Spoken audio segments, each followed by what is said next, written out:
Everything has to be paid for. The Korean demilitarized zone costs South Korea approximately $1.6 billion annually to maintain. For comparison, the Korean War, 3 years of active combat, cost roughly $67 billion in today's dollars. The DMZ has existed for 71 years.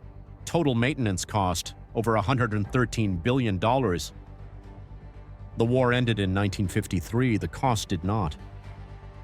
This episode reveals the economics of frozen conflicts, situations where maintaining the status quo becomes more expensive than the original war, yet resolving the conflict remains even more costly.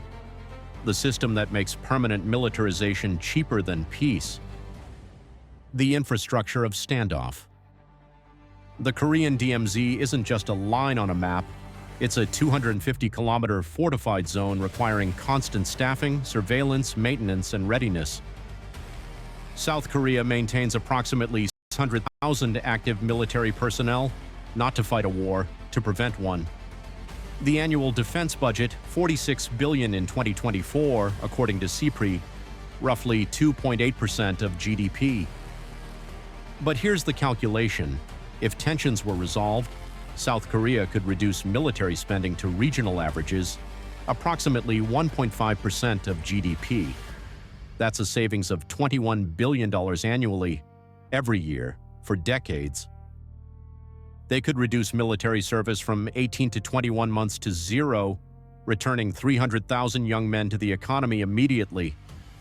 At average GDP per capita of $33,000, that's $10 billion in annual economic output currently diverted to military service. But this cannot happen. The conflict is frozen. The costs continue. Cyprus presents a similar pattern.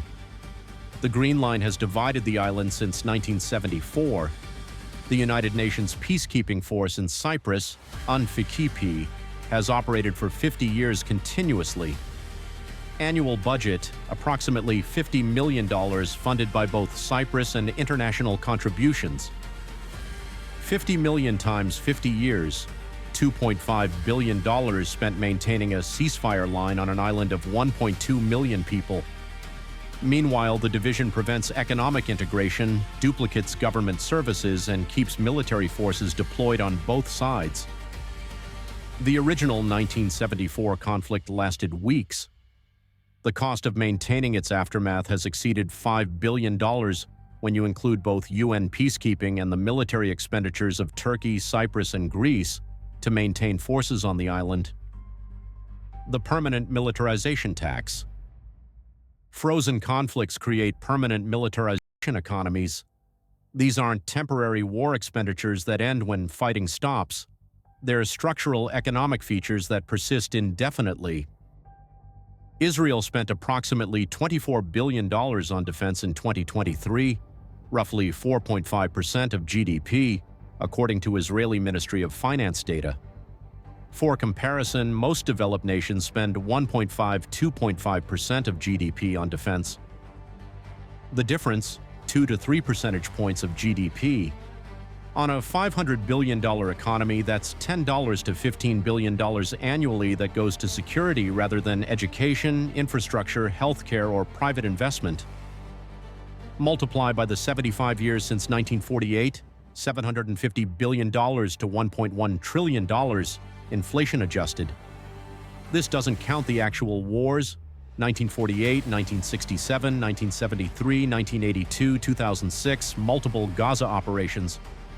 This is just the baseline cost of maintaining military readiness during peacetime. The Knesset Research and Information Center estimated in 2022 that if Israel could reduce defense spending to OECD averages, the government could double education spending or eliminate income tax for the bottom 50% of earners. But this cannot happen. The conflict is frozen. The militarization is permanent. India and Pakistan face the same trap. Both nations maintain massive military forces primarily to counter each other. India, 1.45 million active personnel. Pakistan, 650,000 active personnel. CPRI data shows India spent $84 billion on defense in 2023. Pakistan spent $10.3 billion, combined $94 billion annually. If the Kashmir conflict were resolved, both nations could reduce spending to levels proportionate to other regional threats, perhaps 40–50% reductions. That's $37 to $47 billion saved annually, money that could fund infrastructure, education, healthcare. The Stockholm International Peace Research Institute estimates that India and Pakistan have spent over $1 trillion combined on defense since partition in 1947. Not to fight each other, they've had only 4 major wars, to maintain readiness to fight each other. The maintenance cost escalation. Frozen conflicts don't maintain stable costs. They escalate over time as technology improves and defensive requirements increase. The DMZ cost South Korea approximately $800 million annually in the 1990s. By 2024, it exceeds $1.6 billion, not because of inflation alone, because of upgraded surveillance systems, advanced sensor networks, enhanced fortifications, increased cyber defense requirements. Each side must match the other's technological improvements or risk vulnerability. This creates an arms race within a frozen conflict, endless escalation with no resolution. Israel's Iron Dome system, developed starting in 2007, costs approximately $50,000 per interceptor missile fired. During the 2021 Gaza conflict, Israel fired over 1,500 interceptors. That's $75 million in ammunition expenditure in 11 days, just for one defensive system.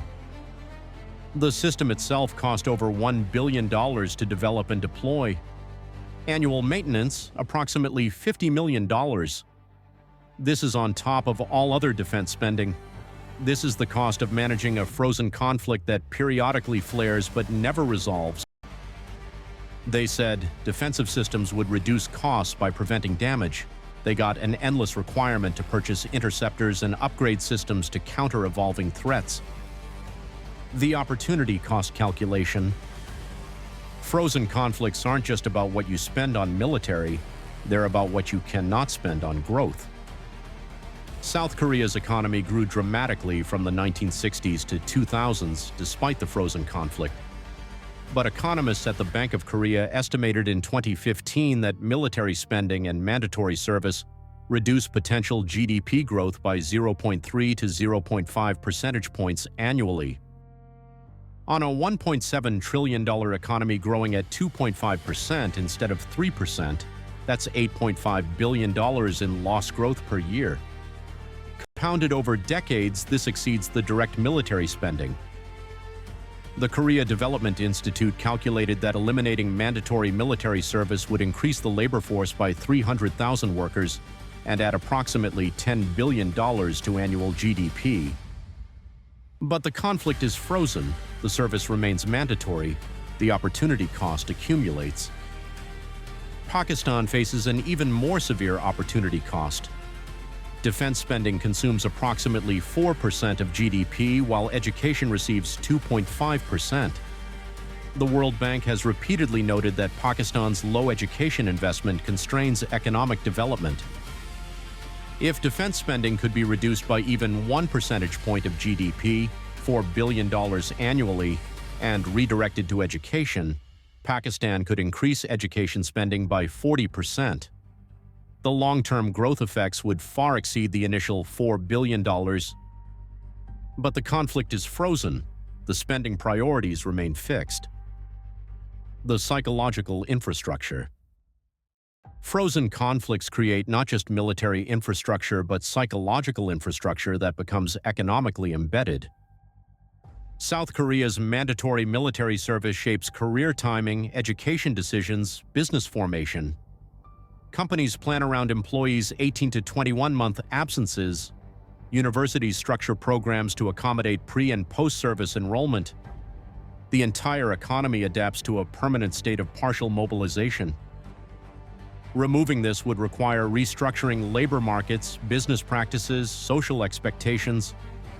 The economic transition cost might exceed $50 billion, as systems designed around military service readiness must be redesigned. Israel's economy similarly structures itself around reserve duty. Citizens to age 40-45 serve 30-40 days annually in reserves. Businesses must operate with employees regularly absent for weeks. Productivity adjusts, planning accommodates. The frozen conflict becomes an economic constant. The cost isn't just the reserve pay, approximately $500 million annually.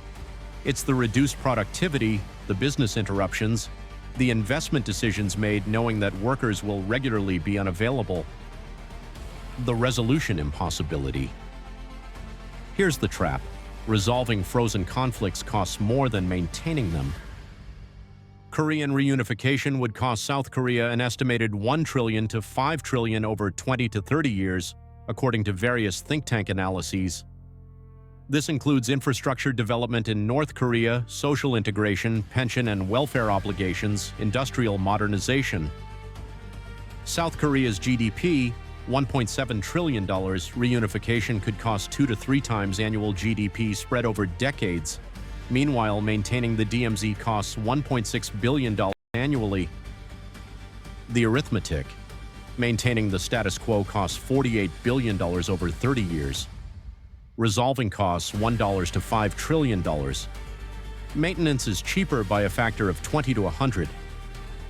Cyprus faces the same mathematics. Reunification would require integrating 2 separate governments, legal systems, property rights frameworks. Disputed property claims from 1974 could total $20–30 billion in compensation and legal costs. The UN estimates reunification negotiations and implementation could cost $5 to $10 billion over a decade. Meanwhile, maintaining the status quo costs $50 million annually in peacekeeping, plus the economic costs of division. But the economic cost of division is diffuse: slightly lower GDP growth, duplicated services, missed integration benefits. The cost of reunification is concentrated and immediate, billions upfront for uncertain long-term gains. The incentive structure favors permanent division. The sunk cost compounding. Frozen conflicts accumulate sunk costs that make resolution more expensive over time. India and Pakistan have built entire military-industrial complexes oriented around mutual deterrence. Pakistan's nuclear program exists primarily to counter India. India's mountain warfare capabilities exist primarily for the Kashmir border. Disarmament would make these investments worthless. The economic loss from stranded assets, bases, equipment, specialized military units could exceed $100 billion combined. This creates resistance to resolution. The military establishments have institutional interests in maintaining the conflict. The defense industries depend on procurement. The personnel systems assume continued hostility. The longer the conflict remains frozen, the more infrastructure gets built around it and the more expensive resolution becomes. The comparative economics. World War II cost the United States approximately $4 trillion over 4 years, average $1 trillion annually. The Cold War cost the United States an estimated $8 trillion over 45 years, average $178 billion annually. The Cold War, a frozen conflict, cost twice as much total as the Hot War, but spread over a longer period. The annual cost was lower, but the cumulative burden was greater. Frozen conflicts are economically tolerable in any single year. They're economically catastrophic across generations. The peace dividend that never arrives. When the Cold War ended, economists predicted a peace dividend, reduced military spending redirected to growth investments. The United States did reduce defense spending from 6% of GDP in 1986 to 3% in 2000. That 3 percentage point reduction on a $10 trillion economy, $300 billion annually. Over 14 years, $4.2 trillion redirected from defense to other purposes. But frozen conflicts don't end cleanly. They don't produce peace dividends. They persist indefinitely, consuming resources at reduced but permanent rates. South Korea cannot reduce spending until North Korea changes fundamentally. Israel cannot reduce spending until regional threats diminish. India and Pakistan cannot reduce spending until Kashmir is resolved. And none of these resolutions appear imminent, so the costs continue every year for decades. The system equilibrium. Frozen conflicts reach economic equilibrium, not resolution, not escalation, just permanent resource drain at sustainable rates. The cost is high enough to constrain growth but low enough to be tolerable, high enough to matter but low enough to become normal. This is the cruelest arithmetic of frozen conflicts. They don't end because ending costs more than continuing. They don't escalate because escalation costs more than maintaining. They exist in perpetual limbo, consuming resources forever. South Korea will spend $1.6 billion next year on the DMZ, and the year after, and the year after that. Israel will spend $24 billion on defense. India and Pakistan will spend $94 billion combined. These aren't crisis expenditures, they're structural features. They're the price of conflicts that ended but never stopped costing. Everything has to be paid for, and frozen conflicts are paid for not once, but forever, in maintenance costs that exceed the original war, opportunity costs that compound over generations, and peace dividends that never arrive. Subscribe to The Price of Conflict to understand how standoffs cost more than wars.